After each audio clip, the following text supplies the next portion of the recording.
few moments you will have an experience which will seem completely real. It will be the result of your subconscious fears. Well, hello guys, welcome back. Yes, happy new year. Belated for some of us. We was probably all still recovering from our plans. Obviously scaled down and very limited, but you know, didn't really stop us, or me, didn't really stop me sinking some banana liqueur that absolutely killed me off for the next day. Problem is, I mean, with all COVID and just life in general, we're certainly not the party people. We were, you know, quite out of practice, and well, I don't drink at home. It's, you know, it's always been a social thing, well, yeah, this time, let's just say it was fun, you know, a bit of the karaoke. Oh God, the story broke about our Meghan and Harry with the Archewell, and well, my friend, you know, she's quite into it as well now, about Meghan and Harry. And I think even my mum, who's got Alzheimer's, said, they're always in the news, aren't they? You know, and like on her point of view, that she was getting fed up of them as well. So yeah, there was a brief discussion about Meghan, and it came up actually that I don't know if she's right on this, but she said their manager or somebody is called Catherine. And I was thinking, well, because if you don't remember on New Year's Eve, I kept saying he's gone to meet Catherine. And it was like she was, possibly I knew, you know, that the things are just different, so I don't know where he's gone to see her, but I'm wondering, because that Catherine name kept coming up, so you know, sometimes you just don't know, but I do actually believe that as well. Williams Catherine, some of the readings that I'm going to do today will shed light on any connections that they're having. So okay, so yes, just to overcome the new year bit then. So basically, when you start your new year, I mean, we've had a hell of a last year, haven't we? Everybody has been through the mill. And I think there has been emotions and feelings and traumas, you know. It's really taken its toll on everybody. You know, we all have been affected by it in a lot of ways. But, you know, focusing on the positives, had COVID not have happened, I'm afraid, I would have never have, you know, gone online and started talking with you guys, you know, and reading for you and performing. So I have to say that's one thing that came good out of it. Certainly, second, I thought it really brought the family units together. You know, we made such more of an effort. And we didn't just do it to our families, we actually did it with the care profession. You know, we embraced them and stood on the doorstep. And I think even I could hear loads of bells. I think it was New Year's Eve, I'm not sure, but it was, you know, for the carers and for whoever, and for teachers, and then for your nursing staff and all, you know, everybody, the police, you know.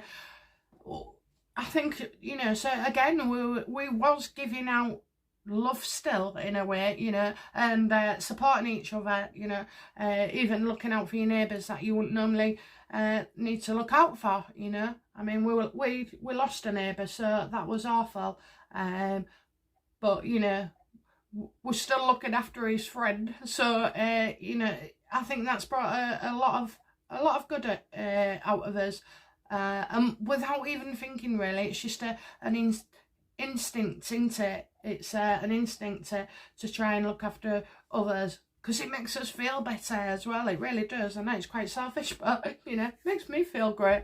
I'm not going to bed thinking I'm a saint every night, but you know, at least I know that I've done the best what I could with my day, you know. So anyway, yeah, just to there will be people, and there are okay, that practically, you know, living in fear of what's coming up next, and how things are going to turn out or work out, whatever's round the corner, you know. And the people fearing losing their jobs, fearing obviously income changes, losing houses, the kids, you know, not being able to get the stuff they need, you know, like clothing and everything, you know, for us normal folk will be an actual struggle, and we'll have to make choices that before we've not had to make, okay? Because I mean, you know, my attitude was, if you can't afford what you've got with one job, you know, increase your hours or increase your earning potential, you know. And so at one point, and that's going to sound daft as well, but I did have, when my lad was younger, about 3 jobs, you know, full-time, part-time, and then just a bit on the night. And I swear to God, I could only take it for like 6-7 months at a time, and then you know, I'd end up crashing and fit for nothing. So, you know, there will be hard choices and a lot of fear this year. So, you know, I just wanted to spell out you know, the word fear, and just give you like a little thing to go with each letter. Because for me, and I haven't copied it anywhere or plagiarised it, so if you do type it in, which I haven't,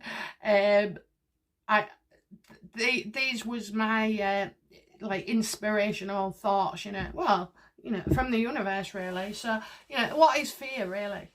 You know, fear is about, it's not something it's about things you can't control. It's about things you don't know the outcome, you know. It's about what you don't know next. It's about it's about these feelings, isn't it? You know, it's just this feeling. And when sometimes, like a rabbit in the headlights, this fear is,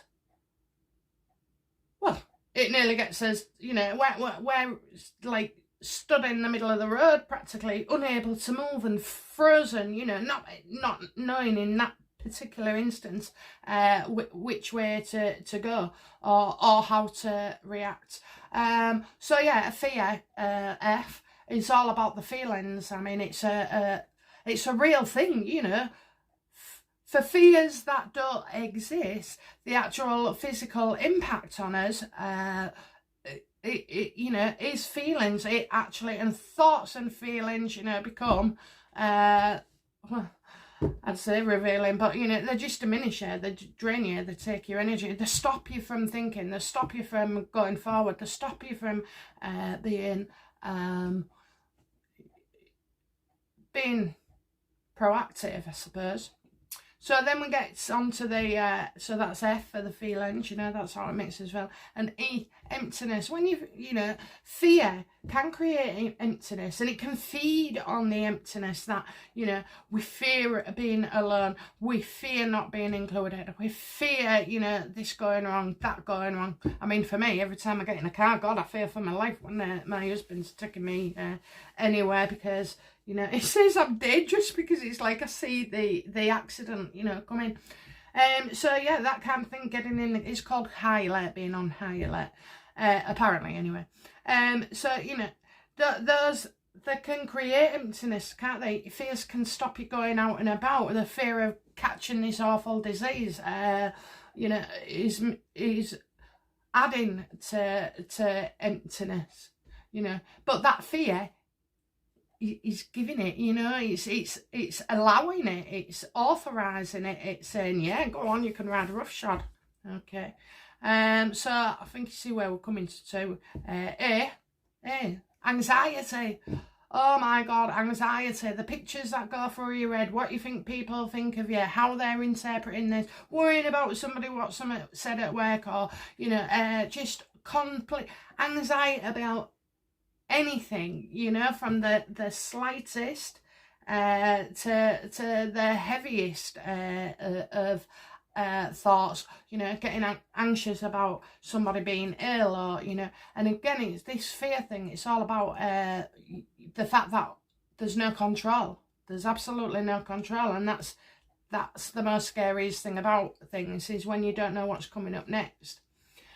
And finally, you know, the end are, it's all about restrictions, isn't it? You know, this is what fear does. It makes us restrict, it makes us behave in a confined manner, you know. So, I don't know, you might be fear of taking a risk of applying for that job, so it keeps you where you are. You know, it might restrict you in going for a date, or, you know, a relationship, fear of getting hurt, you know. So yeah, you know, when you get anxious, just remember it is about fear, and then try and understand what fear is, you know, because it's not actually anything tangible, you know. It's not, you can't grab it, it's in your head. It's, you know, all your insecurities or whatever, all throwing up all these things, and fear is going to affect your feelings. It's going to make you feel empty. It's going to cause anxiety, and definitely restrict you, you know. And again, fear of moving ahead, you know, fear of going forward, fear of going down a certain path. So I hope, you know, once you understand what fear is and where it comes from, and that takes a lot of self work, you know, and honesty, brutal honesty, and then you can see what it does. And I think once you can see fear, you can remove it then, because you can come up with a plan, you know. There's something that happened to me this morning, and it nearly stopped me moving, you know. I was that fearful about it, and then I had to sort of like look and you know, again, be told about what I've just said, really, and apply that to myself. And so when I removed that restriction, when I removed that anxiety, when I felt, you know, and removed the emptiness of not being able to control anything, you know, then I was able to get rid of that feeling and think, well, do you know what? If that does happen, I'll deal with it when we get to it. So for anybody that is fearing what the new year will bring, okay, fear doesn't bring you anything, okay, apart from negativity. So yeah, maybe if that helps anybody who's been feeling anxious, you know, take control. Just take control. If you're fearing a letter, I mean, years ago, oh my God, I used to suffer so bad with anxiety that if there was a knock at the door, I wouldn't even be bothered who it was. I would just hide. I would stand behind, you know, the curtain wall and hide, and possibly they knew I was in. But, you know, I was gripped by fear, and it used to come and go really, really bad. It came and it goes, but actually it didn't go. I had to deal with things differently, you know, opening letters as well. Oh my God, you know, I'd get a letter and it'd be like in I don't know, a bank statement or something, and I would be frightened to death to open it. Absolutely, and it would take me days. It would take me days, but the thing is, I never stopped thinking about the, you know, the envelope. And so a couple of techniques is you have to recognise that what is happening there and then at that point is, you know, not reality, not anybody else's reality anyway, you know. And you just have to wait for it. I mean, there's no one thing. I tried many things to overcome anxiety. One of the most effective techniques was that I used to, if I had a thought that popped into my head and it was like a destructive thought, you know, yeah, I mean, God, you know, any thoughts that go into your head usually don't come with how great you are, what you've done, how kind, or, you know, no, they're not. They're bloody awful. They send you full of guilt. You know, you might have been late at the nursery one day, or, you know, stupid stuff, but things that make you cringe and think, oh my God. And anxiety, that's what it was. It was just one hit after the other. Excuse me. Now it's the heating, it's not the air conditioner, right? Yeah, so and so when those thoughts kept coming in my head, and it wasn't anybody else that told me, it wasn't a doctor or a therapist that I'd been to, or anybody else. It was myself, and I just used to say to myself, when it happened, self-negative talk, and I used to repeat it and repeat it until that thought had gone. Now, for weeks, yes, I talked to myself a lot, and those words kept coming out my mouth, and what I became to be aware of is that there was a lot of trauma, a lot of chaos in my life. Anybody knows I was a single parent, who doesn't have very much support, how hard work things can be, it was eventful, my life. I'd say it wasn't truly bad, but I think in some cases, it was. So a lot of anxiety and guilt manifested, but I noticed it was all about the things that I'd done wrong. There was nothing at all positive coming in saying, or even feel good. And then I begun to understand something about myself, by reading things and going online, and I'm no medical profession, but I saw enough doctors to know that you'll be very lucky if you get one that can is good. It's not their job anymore to investigate how you feel or why the way you do and this and that. No, it's sign you off to here, sign you off to there, do you want a prescription, blah blah blah, and that's it. Gone are the days where your doctor knew your family, was there at your birth, this, that and the other. It's none of that now. It's just all, like anything else these days, it's just off the shelf, and, depends on who you get.